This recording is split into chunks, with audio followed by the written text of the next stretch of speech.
CCS बैठक के बाद सेना को मिली पूर्ण स्वतंत्रता, भारत की कूटनीतिक और सैन्य प्रतिक्रिया का खाका तैयार।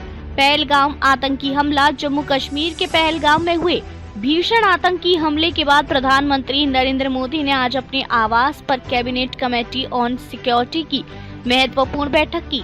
इस हमले में 26 निर्दोष पर्यटकों की मौत हो गई थी, जिसमें 25 भारतीय नागरिक और एक नेपाली नागरिक शामिल थे। बैठक के बाद भारत ने पाकिस्तान को कड़ा संदेश देने के लिए कई बड़े कदम उठाए हैं। पहलगाम त्रासदी, देश में शोक और आक्रोश का माहौल।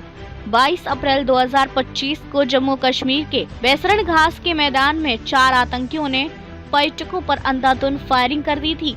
इस हमले की भयावहता का अंदाजा इस बात से लगाया जा सकता है कि एक पर्यटक ऋषि भट्ट ने जिप लाइनिंग करते हुए घटना का वीडियो अनजाने में रिकॉर्ड कर लिया, जो अब सोशल मीडिया पर वायरल हो चुका है। रिपोर्ट्स के मुताबिक आतंकियों ने धर्म पूछकर लोगों को निशाना बनाया।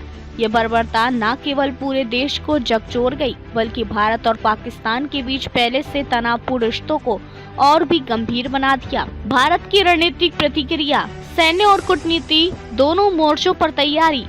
प्रधानमंत्री मोदी ने स्पष्ट किया कि भारतीय सेना को कार्रवाई के लिए पूर्ण स्वतंत्रता दी गई है। साथ ही भारत ने निम्नलिखित कड़े कदम भी उठाए हैं। इंटैक्स वाटर ट्रीटी को स्थगित कर दिया गया। अटारी बॉर्डर को बंद कर दिया गया। पाकिस्तान के लिए सभी वीजा रद्द कर दिए गए हैं। अंतर्राष्ट्रीय समर्थन जुटाने के लिए एक तेज कूटनीतिक अभियान शुरू किया गया है।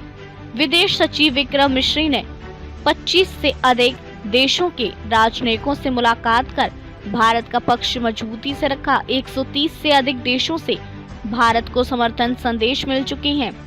द न्यूयॉर्क टाइम्स की रिपोर्ट के अनुसार भारत का प्रयास सिर्फ तनाव कम करना नहीं, बल्कि आगामी सैन्य कार्रवाई का आधार तैयार करना है।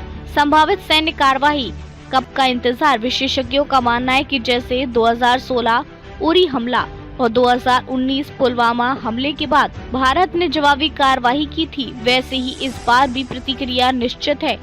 केवल समय तय होना बाकी है। रक्षा मंत्री राजनाथ सिंह ने कहा कि भारतीय सेना किसी भी कार्रवाई के लिए पूरी तरह तैयार है।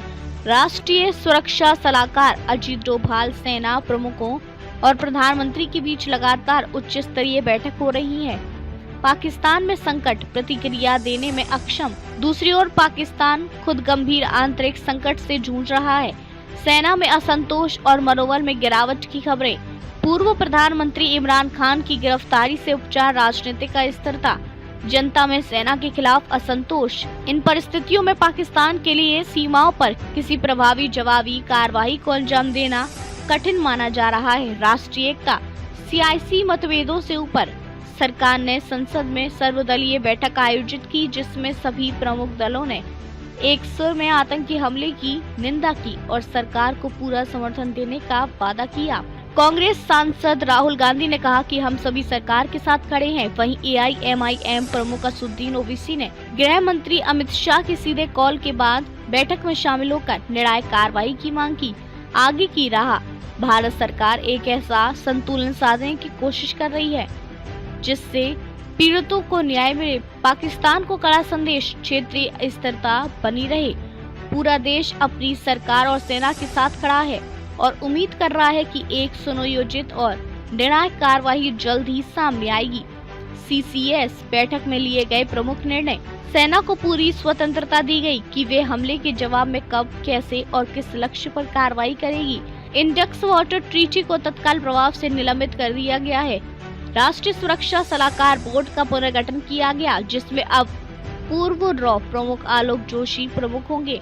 सीमा क्षेत्र पर सेना को हाई अलर्ट पर रखा गया है। आतंकी हमले की सीधी कड़ी। पाकिस्तान स्थित आतंकी संगठन लश्कर-ए-तैयबा से जुड़ी पाई गई।